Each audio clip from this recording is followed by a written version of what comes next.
Ah, l'âne là, ce sont les filles. L'âne.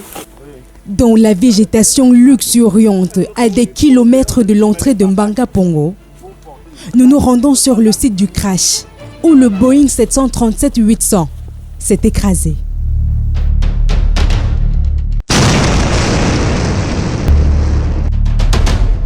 Quitté de l'aéroport international de Douala dans un temps orageux pour Nairobi, au Kenya, l'irréparable se produit. La nuit du 4 au 5 mai 2007. Les opérations d'évacuation des corps se poursuivent. Une quarantaine de corps ont... La boîte noire de l'appareil a également été retrouvée qui permettra aux responsables de l'aéronautique civile. La boîte noire qu'on a retrouvée, c'est l'enregistreur de paramètres de vol.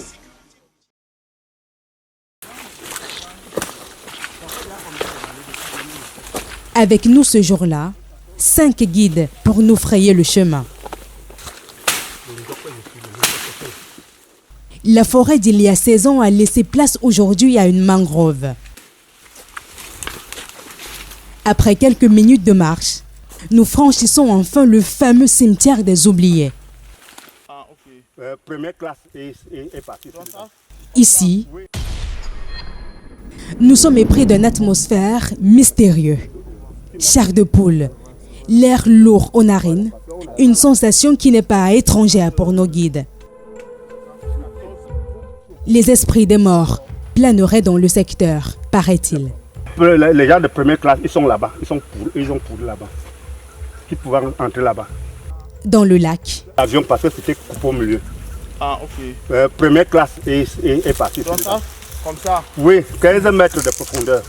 Se trouvent encore les fuselages avant et centrales de l'avion, qui n'ont pas pu être sortis de l'eau. La tête ici. Oui. Le chef de bloc, Évariste, l'un des tout premiers habitants de la localité, était présent sur les lieux. Ils avaient amené une femme américaine qui a amené l'appareil pour chercher la boîte noire avant. Oui. Bon, ils ont seulement ramassé la boîte noire. Ah, ok, je vois. Ils ont laissé. Sur les berges du lac, on retrouve quelques épaves qui ont résisté avec le temps. On ne peut même pas soulever ça. L'avion, l'hélicoptère était venu. Même ça là. Ça, c'est des taux. Ça, c'est le... Donc ça fait 14 ans comme ça ici. Oui. Le cimetière des 114 victimes du crash est aujourd'hui un lac de crocodiles, en lieu et place d'une stèle en mémoire des disparus, tel que promis par le gouvernement camerounais. C'était là où ce qu'ils avaient parlé, ce qui ici est déjà fiabilisé par eux. Maintenant, je ne sais pas si ils pensent même encore à ça ou ils ne pensent pas. Qu'il y a eu quelque chose ici comme crash. Je ne sais pas s'ils pensent. Malgré sa triste renommée, Mbanga Pongo a toujours du mal à sortir la tête de la forêt. Il y a beaucoup de difficultés parce que nous, on avait demandé l'eau.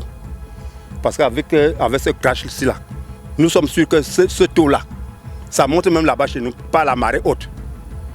Et nous, on utilise cette eau. On avait demandé qu'on doit nous donner l'eau potable pour que ça nous serve. Il y a même beaucoup d'enfants ici qui mettent le choléra parce que l'eau n'est pas potable. La lumière même, les difficultés, la lumière même, nos portables, ça se gâte jour après jour parce qu'on n'a pas la lumière. Et nous sommes là.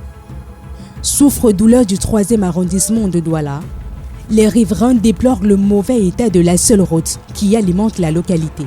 Si les gens sont venus visiter le site, c'était le jour auquel le ministre, avec tous ses descendants, était venu et ayant fait une mauvaise fabrication de route, nous faisant comprendre au monde entier que le Mbanga Pongo était goudronné. Parce que le jour qu'ils viennent ici, la route était vraiment bien faite parce que c'était une opportunité pour eux de passer dessus. Mais après le départ, jusqu'à aujourd'hui, il n'y a plus eu jamais de route. En 2022, 5 femmes perdent précocement leur bébé sur le chemin. La goutte d'eau qui fait déborder le vase. Les habitants perdent tout espoir. Tous, sauf le chef du quartier, Roméo Anima Belinga. Nous attendons toujours les pouvoirs publics de pouvoir faire quelque chose, en accueillant le maire de l'arrondissement de la 3e qui est compétent pour cette zone, parce que Mbanga Pongo est dans son village et dans l'arrondissement de la 3e.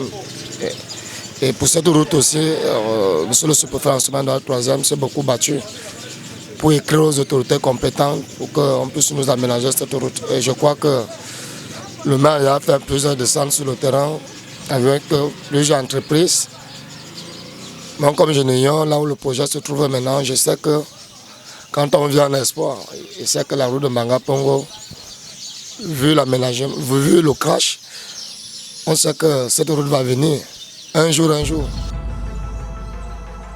Aujourd'hui, Manga-Pongo et ses 114 morts semblent être oubliés du reste du monde. Dans la précarité, cette zone marécageuse, meurtrie, continue malgré elle de survivre.